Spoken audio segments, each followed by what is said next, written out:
kind of want to talk about Happy Gilmore too. Because, guys, I went into this expecting garbage, and I'm going to be honest with you. I laughed a lot. Now, Happy Gilmore, that's during the era where Adam Sandler was very, very funny. And I can't speak for everyone. For myself, I think the last movie with Adam Sandler that really made me laugh was maybe 50 First Dates. What was that, like 20 years ago? So it's been a long time. I felt like Adam Sandler's just very much been a paycheck guy, and good for him. He gets checks all the time. He's got that Netflix money, man. They pay crazy. But I think maybe Click was the last movie I found like even watchable with him in it. I didn't see Uncut Gems. I know a lot of people tell me to see that one.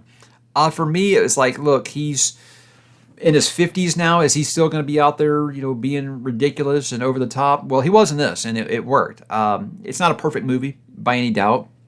When you get any of these legacy movies, 25, 30 years after the fact, they rarely turn out good.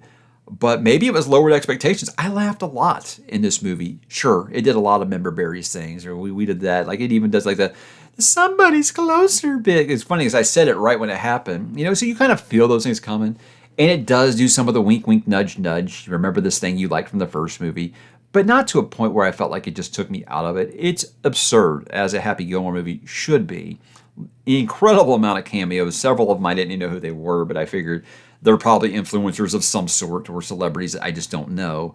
But I don't think that was really a problem with it. Not every joke lands. Obviously, some of them will kind of just have you being like, well, that was stupid. But I laughed a lot more than I was expecting. And for a legacy sequel like this many years later, direct to Netflix, I wasn't expecting a ton. And I had a great time with it. Had a lot of fun with it. And I felt like it belongs. It's one of those where I'm not looking at it after the fact and being like, well, I'm not going to consider that canon. I'm just going to let where the first movie ends be the ending in my head. It actually felt like it was earned a little bit. And I enjoyed it. It was good. I don't want them to make another one, because I feel like that'll be too far. It's very successful. Netflix has got to be very, very happy with the viewership numbers for it. But it's one of those things where I've seen people from all the way from like, I thought it was hilarious to like, it was the biggest piece of dog shit I've ever seen. So yeah, is it divisive? Of course it is. I mean, what is it these days? But for me, just turning it on, wanting to have some fun, remembering that first movie that I loved, but not feeling like, well, I just rather be watching that first movie again. I mean, I would, because it's one of my favorite comedies of the 90s.